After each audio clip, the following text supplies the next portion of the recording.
telah berguru kepada Eyang Sunan Pandhanaran ketiga,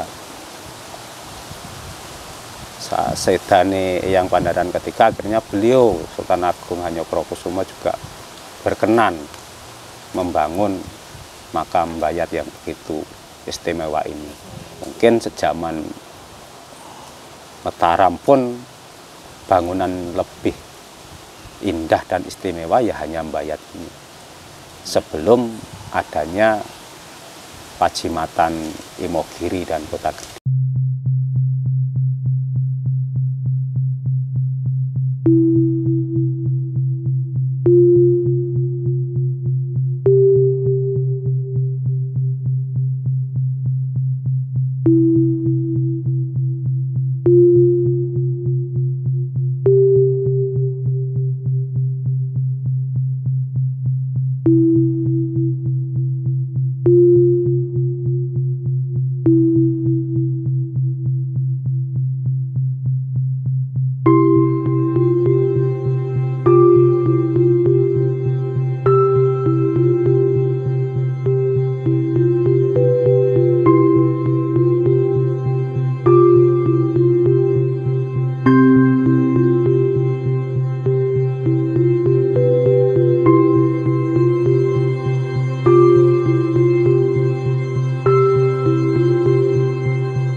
Sidik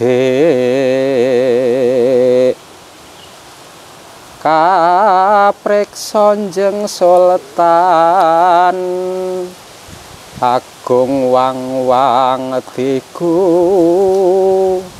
roni wutah ngelmu ning karapyan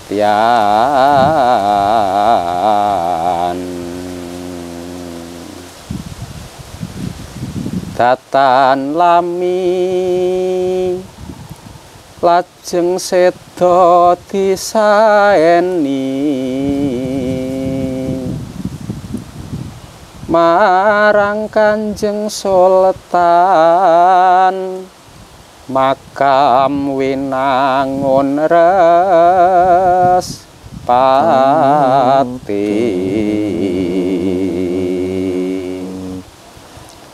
gapura tinunda sapta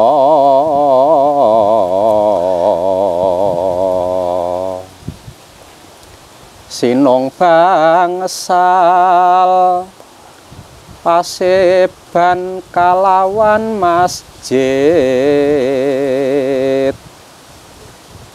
nanging pager bata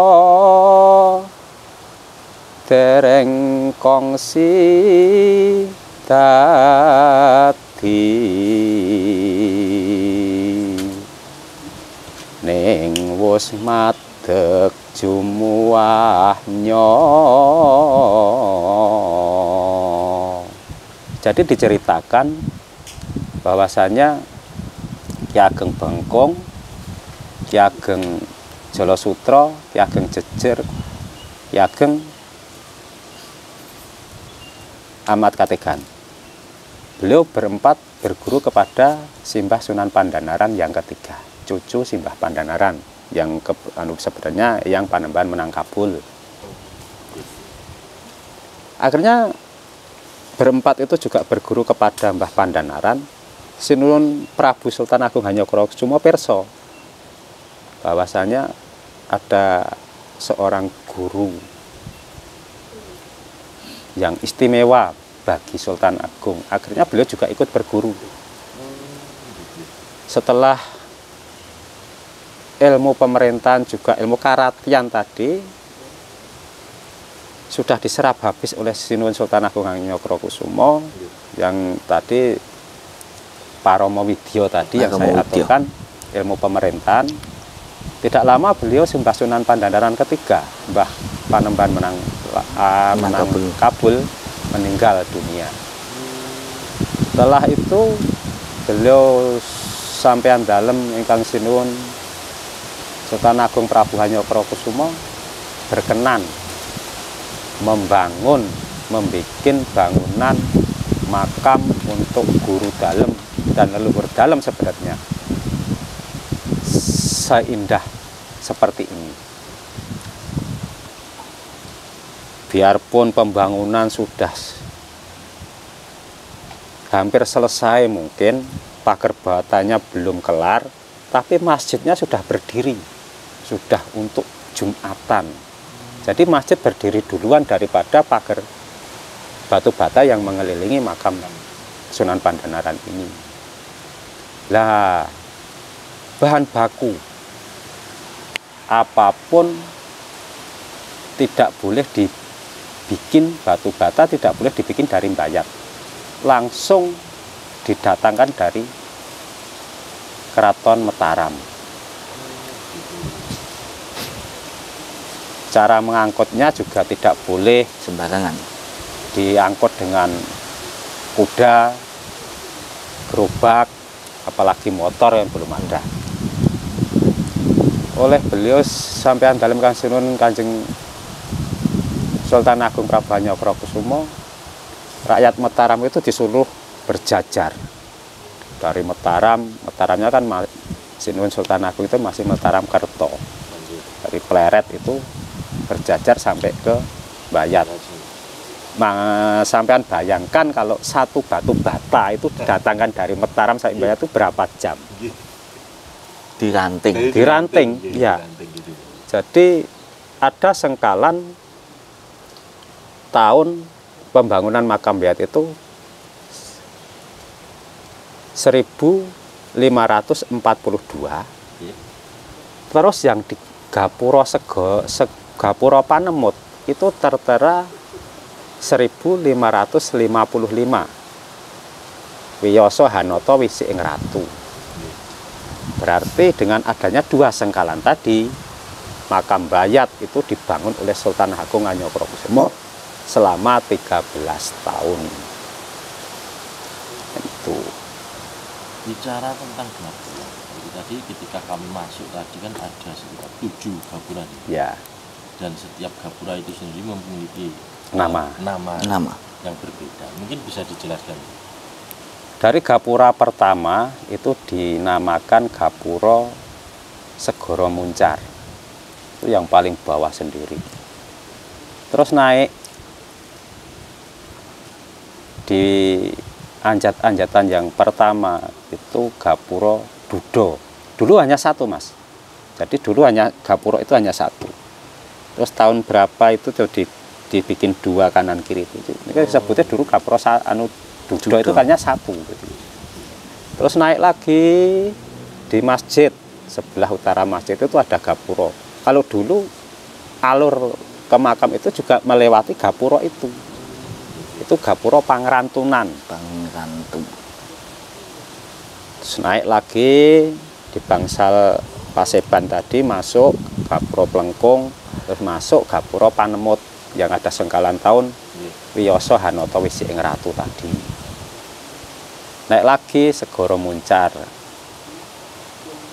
Pamuncar, Pamuncar. anu nggih, Gapura Pamuncar. Terus masuk lagi itu Gapura Balikencur. Terus yang Gapura ketujuh, Gapura Probo Yakso. 7 gapura yang masuk ke makam Simbah Sunan Pandanaran itu. Selain itu, Sinuwun Sultan Agung juga menggenapi. Dulu itu hanya satu gentong Sinaga, itu hanya satu, Mas. Jadi gentong itu awalnya itu juga ada di masjid di Dukuh Mbayat. Dukuh Mbayat bukan Kecamatan Mbayat. Dukuh Mbayat yang aslinya di situ Simbah Sunan Mbayat pertama rawuh di Mbayat. Dukuh Mbayat itu tadi, di Tembayat itu tadi. Cuman sayang sekarang masjid kecil itu sudah tidak ada. Tinggal pondasinya sudah terbenam tanah, terkubur tanah. Gentong Sinaga itu dibawa ke sini yang sebelah barat. Terus oleh Sultan Agung dibikin 2 di sebelah timur itu. Jadi yang satu gentong itu pemberian Sinuwun itu, Ya. Sinuwun Sultan Agung, yang satu di eranya Sunan Kalijogo, Sunan Pandanaran sebelum sampai ke sini itu gentong itu sudah ada. Jadi memang Mbah Pandanaran itu diminta ke Mbayat oleh Mbah Sunan Kalijogo sudah dipersiapkan perabotnya, maksudnya perabotnya namanya untuk siar kan harus ada masjidnya, itu sudah disiapkan oleh Mbah Sunan Kalijogo. Berarti itu dulu mungkin buat untuk mengambil air wudhu gitu. Iya. Lah, ceritanya seperti ini, Mas. Jadi termasuk untuk menguji kesetiaan cantrik beliau tadi. Beliau kan punya cantrik. Satu Syekh Dumbo dan Syekh Kewel. Syekh Dumbo itu menurut cerita itu kan berkepala kambing. Karena kesalahan beliau waktu merampok di perjalanan Simbah Pandanaran dari Semarang ke Mbayat ini, akhirnya disabda seperti itu, satu berkepala kambing, satu berkepala ular, Syekh Dumbo dan Syekh Kewel. Setiap hari Syekh Dumbo itu disuruh ngambil air untuk ngisi padasan itu. Tempatnya ngambil air itu di Sumur Bandung. Itu berada di bawah sana di dekat sungai. Itu juga di sarana, untuk sarana ngambilnya juga nggak seperti sekarang banyak ember dan sebagainya. Itu pakai keranjang. Keranjang yang untuk bolong-bolong orang nyari rumput itu. Di situ menguji kesetiaan beliau berdua itu, si Syekh Dumbo itu adanya hanya siap sendika dawuh. Tapi si Syekh Kewel itu juga masih menyanggah. Napa saged si Ki Ageng naminipun keranjang kok kagem ngangsu. Selamanya tidak bisa. Tapi karena ketulusan hati Syekh Dumbo, ketulusan setia beliau kepada Mbah Pandanaran, dengan seizin Gusti Allah, akhirnya Syekh Dumbo itu bisa mengambil air dengan alat sarana keranjang tadi. Setelah itu setiap hari ngisi untuk padasan.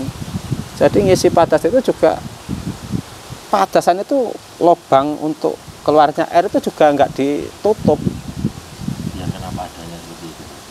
Dibuka. Jadi begitu datang ke situ udah nggak ada airnya lagi, udah nggak ada airnya lagi. Ya namanya diuji bagaimana, yo harus disendikani kan seperti itu. Akhirnya rawuh jeung Sunan Kalijogo. Waktu Simbah Pandanaran itu datang ke Mbayat kan belum ketemu sama Sunan Kalijogo.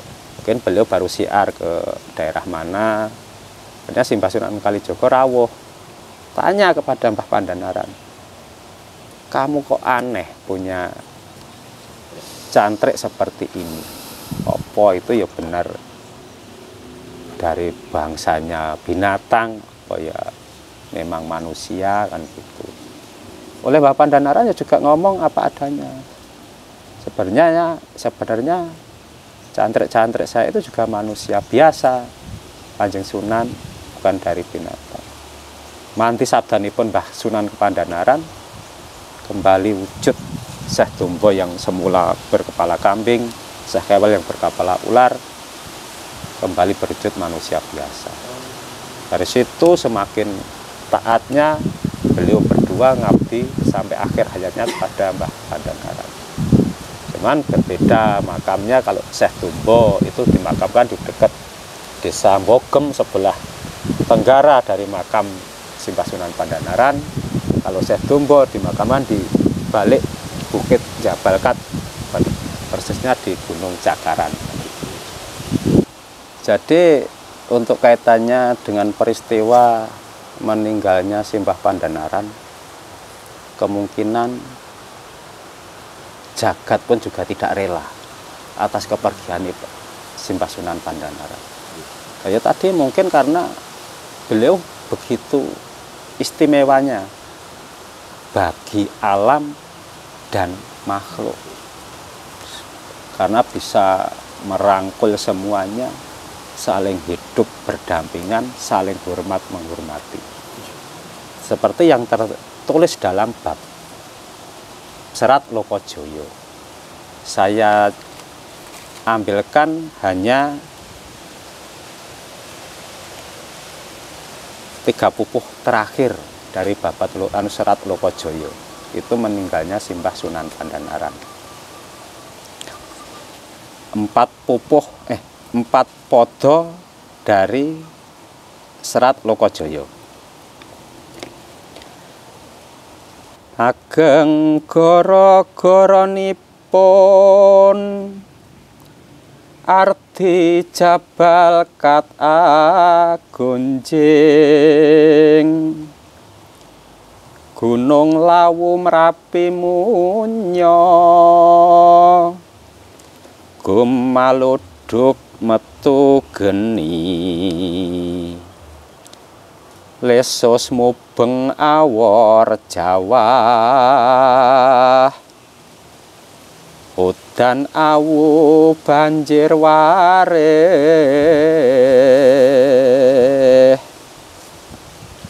pitung dina pitung dalu, gara-gara andatengi, sedan Enjeng Sunan Bayat, garwane langkung prihatin, Nyai Gedhe Duk Samono,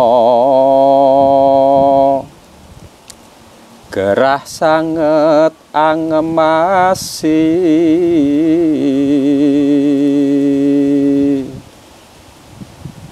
layone sinucen sampun,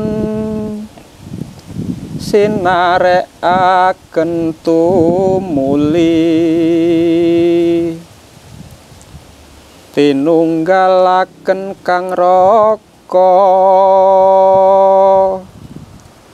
kapernah kiwane reki, Kang putra prihatin dahat,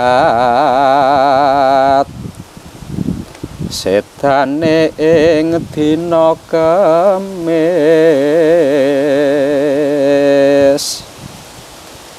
Sunan Bayat sedanipun nuju dinanira Kemis, yaiku wulan Muharram, tanggal 15 taun Lip, sinengkalan ingkang mangsa, Nurmulah kartining bumi,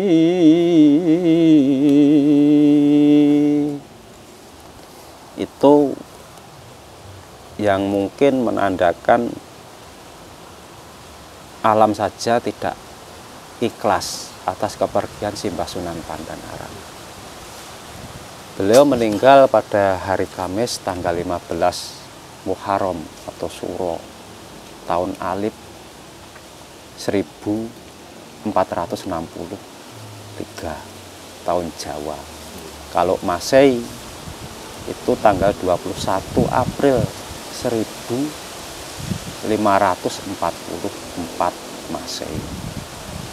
Selang 1 minggu setelah Simbah Sunan Pandanaran wafat, istri beliau Simbah Kyai Ageng Nyai Ageng Pandanaran ugi kasebut Nyai Ageng Kaliwungu nderek sedo juga meninggal dunia selang 1 minggu, sama-sama harinya Kamis.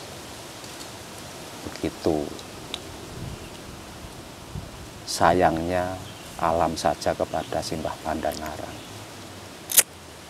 Itu kejadian alam sendiri seperti tadi kan di Tembang itu dikatakan Gunung Merapi dan Gunung Lawu. Ya, sampai 7 hari hujan lebat, hujan awu, Merapi, Lawu mengeluarkan lahar, juga Gunung Jabakat sendiri juga terjadi gempa yang begitu dahsyat atas kepergian Simbah Sunan Pandanaran.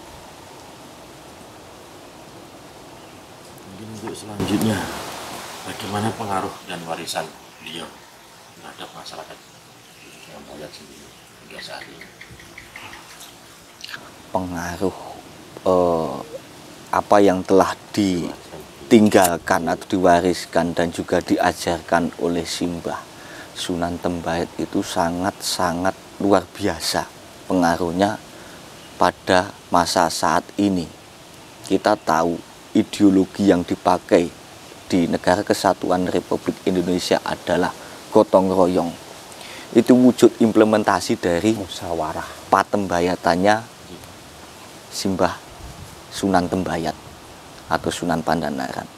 Dan kita juga tahu bahwa Bhinneka Tunggal Ika juga wujud cerminan juga menjadi pembelajaran buat kita bagaimana yang ditekankan oleh Simbah Tembayat itu, Simbah Sunan Pandanaran itu adalah bagaimana menjaga hubungan antar sesama kepada masyarakat, baik masyarakat kalangan atas, kalangan menengah, ataupun kalangan bawah. Bagaimana kita bisa merangkul, bermusyawarah, menyelesaikan suatu masalah tanpa ada gejolak atau tanpa ada peperangan. Seperti itu. Dan pada akhirnya kita sampai saat ini masih bisa merasakan bentuk musyawarah yang diajarkan oleh Simbah Sunan Pandanaran. Seperti itu. Namun untuk peninggalan atau ajaran atau pengaruh tentang keagamaan, keislaman ataupun hubungan manusia kepada Sang Pencipta itu sudah menjadi sebuah keyakinan yang tidak bisa tergantikan, khususnya masyarakat Tembayat. Di sini masyarakat Tembayat, kita atau kami yang ada di Tembayat mempunyai keyakinan bahwa Sang Pencipta itu esa karena hasil dari pembelajaran Sahadat Tembayat tadi, dan itu dibuktikan menjadi perilaku, bukan hanya sekedar pembelajaran teoritis yang ada. Dan luar biasanya lagi ketika Simbah Pandanaran itu mengajarkan ilmu agama, itu tidak ada sisa-sisa peninggalan berbentuk pesantren. Sampai saat ini kita belum menemukan bentuk peninggalan pesantren atau tempat atau kitab-kitab yang mengajarkan lebih dalam tentang ilmu agama. Karena yang kami yakini, Simbah Pandanaran itu lebih menekankan ke hablum minanasnya, hablum minallahnya. Yang penting satu, kita tetap meyakini bahwa asyhadu alla ilaha illallah wa asyhadu anna muhammadar rasulullah. Selanjutnya kita perbaiki, kita perbagus hubungan sesama manusia. Kurang Sama lebihnya manusia, sesama alam. alam, sesama Makhluk hidup yang kelihatan juga tidak kelihatan. Dan ada juga mungkin cara penyampaian simbah dengan mungkin tahlilnya Puji Sampurno. Ya, Kalau orang sekarang mungkin juga males dengan tahlil itu, Mas. Nggak cukup 1,5 jam tahlil Puji Sampurno. redaksi tahlil Puji Sampurno itu berbeda dengan tahlil-tahlil yang bagi kalangan jamaah majelis atau yang lain dilakukan. Di tembayat sini, di bayat sini ada namanya tahlilan yang diwariskan oleh leluhur-leluhur, itu namanya tahlil Puji Sampurno. Seperti itu. Mungkin saat ini pun Masih ada. Masih setiap malam Jumat Wage kayaknya itu masih dilantunkan di pas di apa pendopo ya Paseban tadi. Yeah. Nah, mungkin untuk tradisi yang ditinggalkan Simbah Sunan Pandanaran mungkin lain dengan daerah lainnya. Kupat. Mungkin kalau kupat di daerah lainnya mungkin adanya kupat itu setiap lebaran. Nah, ya ta? Tapi berbeda dengan bayat. Bayat itu setiap bikin kupat, bikin ketupat itu setiap tanggal 15 Ruah. 15 bulan Ruah. Ya. Ruah. Filosofinya bagaimana? Jadi filosofinya begini. Kita mau menghadapi bulan suci. Ramadan. Kita mau bulan Ramadan, mau puasa. Sebelum kita menjalankan puasa, supaya bersih hati kita, tidak punya kesalahan kepada siapa-siapa, siapapun, maksudnya orang tua dan sebagainya, kepada teman sebagainya. Kita mengaku salah. Dari kata kupat, ngaku lepat. Bedanya di bayat itu. Jadi sebelum kita menuju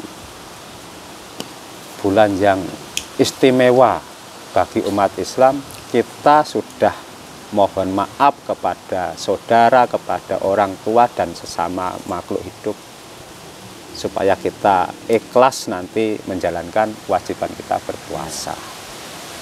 Setelah itu apem. Jadi setelah puasa pertama itu, kalau warga sekitar Mbak sini bikin apem, afun, kita memohonkan maaf kepada Tuhan, kita sendiri, kepada orang tua. Kita mohon maaf dengan cara kita bikin apem tadi. Setelah itu lebaran, apem lagi. Jadi mungkin yang dimaksud simbah itu tidak jauh dengan kata-kata lebih baik mengaku salah. Biarpun benar, tapi tidak mungkin orang benar kok mau mengaku salah. Dodok kalau potane dhewe iki angel, wani ngalah ngaku salah pekasane. 1001. Itu ajaran simbah jane seperti itu. Angel. Ya, mungkin di selanjutnya untuk peninggalan beliau sendiri, mungkin saat ini masih tersimpan atau dirawat oleh masyarakat sekitar ini. Ya, peninggalan untuk mungkin ada beberapa, termasuk Masjid Besar Sunan Pandanaran itu masih berdiri kokoh sampai sekarang. Terus ada lagi Gentong Sinogo, itu masih bisa dilihat di makam Eyang Sunan Pandanaran. Terus lainnya ada 7 buah sumur peninggalan Simbah Pandanaran. Itu ada 4 sumur masuk di Kecamatan Wedi, 3 sumur masuk di Kecamatan Bayat. Ini yang salah dulu pembagian wilayah, bukannya daerah sekarang, karena dulu Bayat itu, Dukuh Bayat itu di sekarang masuk Desa Melian, Kecamatan Wedi. Di Dukuh Bayat itu ada 2 sumur, 1 sumur belik, 1 sumur gondang. Terus di Dukuh Sumber itu ada 2 sumur, sumur Bandung dan sumur Blumbang. Lah sumur Bandung itulah yang dulu untuk Syekh Dumbo ngambil air ngisi gentong Sinaga itu tadi. Itu pun juga sumur Sabdan, Mas.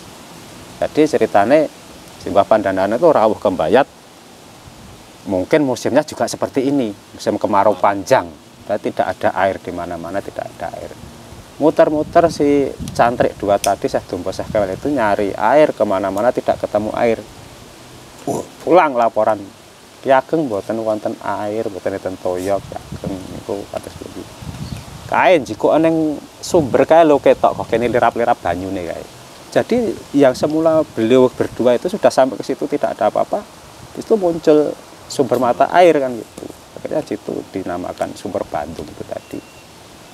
Karawan Sunan Kalijogo juga di sumur itu juga di dekatnya itu paling jaraknya paling sekitar 15 meter dari sumur Bandung itu, tongkat beliau itu ditancapkan di situ. Terus dijabut keluar mata airnya lagi. Karena di situ dinamakan sumur Blumbang. Didawuh oleh Sunan Pandaran, tambahan karyanan Blumbang tadi untuk dibendung ngelilingi mata air itu tadi seperti Blumbang mungkin yang dinamakan Blumbang kan belik kecil kan seperti itu. Terus sumur selanjutnya itu sumur Panguripan, itu berada di Dukuh Dolon, Desa Paseban, Kecamatan Bayat. Sumur selanjutnya sumur Pasucen. Sumur Pasucen itu persis berada di bawah sebelah timur Masjid Besar Sunan Pandanaran. Selanjutnya yang sumur terakhir sumur Palereman. Itu berada di dekat Gapuro Segoro Muncar yang di bawah itu. Dari nama-nama itu pun juga ngemot makna yang luar biasa, jane. Seperti Palereman. Nek basa Jawa Palereman tinggo nglaremke, menenteramkan, menetralisir wong sing mungkin berangasan dan sebagainya bisa lerem. Sumur Pasucen mungkin ya dekat dengan masjid untuk bersih-bersih sebelum sowan karo sing gawe urip kan seperti itu. Kalau boleh tahu, sumur itu sampai saat ini masih digunakan. Beberapa sumur kebanyakan sudah masuk di pekarangan orang, warga penduduk. Hanya ada satu sumur itu yang masih di pinggir sungai, tidak dikuasai oleh warga juga. Kalau lainnya sudah, ya di sumur Palereman itu sudah masuk di dalam rumah. Kita berziarah, sowan kepada leluhur, kepada tokoh ataupun ulama ataupun para wali, khususnya ke Pandanaran, ke Simbah Sunan Pandanaran. Itu bila menemukan mitos atau mengetahui mitos apapun tentang Simbah Pandanaran, kita berziarah ke sini akan mendapatkan kekayaan ataupun pangkat dan lain sebagainya.